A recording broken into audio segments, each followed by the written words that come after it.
现在我们进入了西班牙的第5大城市萨拉戈萨。这个城市呢有68万人口，在西班牙就是非常大的城市了。这明显啊，到了城市里面，这个交通状况就更复杂了，行人、汽车、交通路线都非常的复杂。这个旁边就有电车。这个就是电车啊，就是一个大城市的标配。I can't forget you。大家好，我们今天已经到了西班牙的萨拉戈拉市。现在呢，我们车子停在城市中心的地方，在一个超市 Leader 这个附近。这里是他们的这个Kaufzentrum， 就是开车子来买东西的这个地方。离最中心的地方呢，大概还有2公里。现在我们准备走路去市中心。我们现在停车的地方啊，是在市郊的一个位置。这是一个大型的购物中心，这附近啊有房车、汽车。萨拉戈拉以它的古迹和民宿著称。现在呢，他们有一个老城区，然后呢，其实它现在最主要是一个工业地。这2个保留下来的烟囱啊，它是用砖砌的烟囱，是100多年前的工厂的遗迹，当然现在已经是不使用了。当年这个烟囱虽然是作为工厂使用的，但是他们还是很用心的，做得非常的漂亮，是有一些装饰的。现在在很多欧洲城市同样一个城市，但是不同的区域，安全上相差很大。有些区域就是非常危险的，你要非常的注意在哪里停车。我们停车的地方啊，这附近都是大学，还有图书馆、运动中心，所以呢是属于萨拉戈拉比较富裕的地区，所以这个位置停车还是比较安全的。我们还没有走10分钟，就到了这个老桥这儿。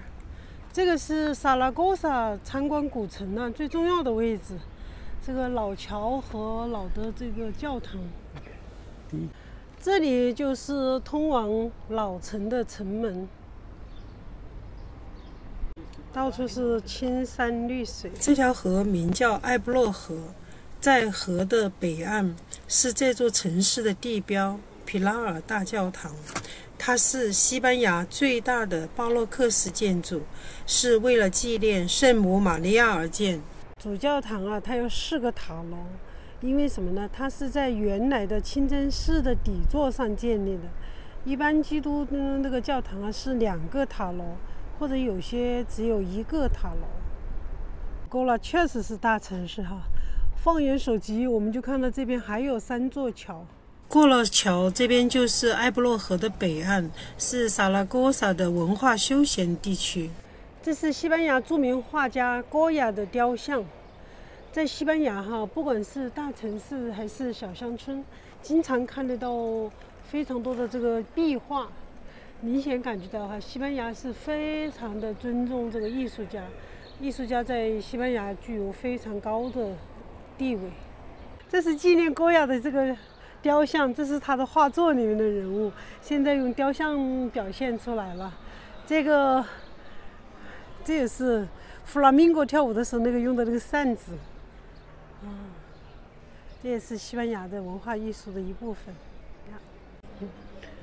这个是戈雅在饮酒吗？非常浪漫的雕塑。萨的老城中心皮拉尔广场。在这里有一根柱子，据说圣母玛利亚曾在柱子上向使徒詹姆斯显现。大楼前有一个印象深刻的广场，旁边是萨拉戈萨最古老的教堂，5通道的晚期哥特式的大教堂。这个教堂这个塔楼看起来就要倒了，这个可能比意大利的比萨斜塔还要斜吧。只是说它没有那么有名，看起来写的好厉害。这里就是萨拉戈萨保留的罗马时代的遗迹。这些遗迹呢，完整的不多了，但是这里的这个城墙啊，这还是挺牢固的啊，这还保留了原来的样貌。我们中国人说秦砖汉瓦是非常老的有名的东西，在欧洲啊，罗马时代的石头就算是很老的石头了。这就是他们100多年前的菜市场，因为它这个都是这个当年钢铁结构，还做得非常的精致。这里面是他们的休闲娱乐中心啊，但是是在这个老建筑里面。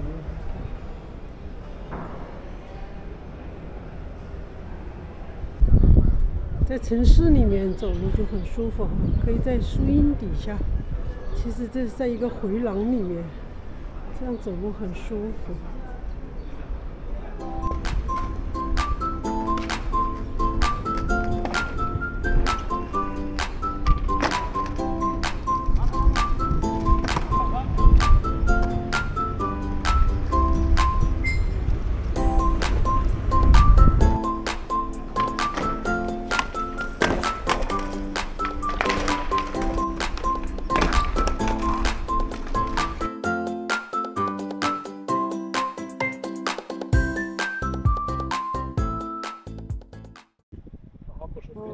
萨拉戈萨它也有罗马时代这个剧院，这是罗马时代的标准建筑。一个城市啊，就必须有一个罗马大剧院。在罗马时代啊，就是罗马的政权到哪里，那么他们的这个一些统一的东西啊，也会散布到哪里。比如说罗马大剧院，罗马水渠，罗马标准的大路。罗马当年也是想像秦始皇时代一样，书同轨，车同距。如果真的罗马完成了这样的历史创举的话呢，那么欧洲很可能现在是一个统一的国家。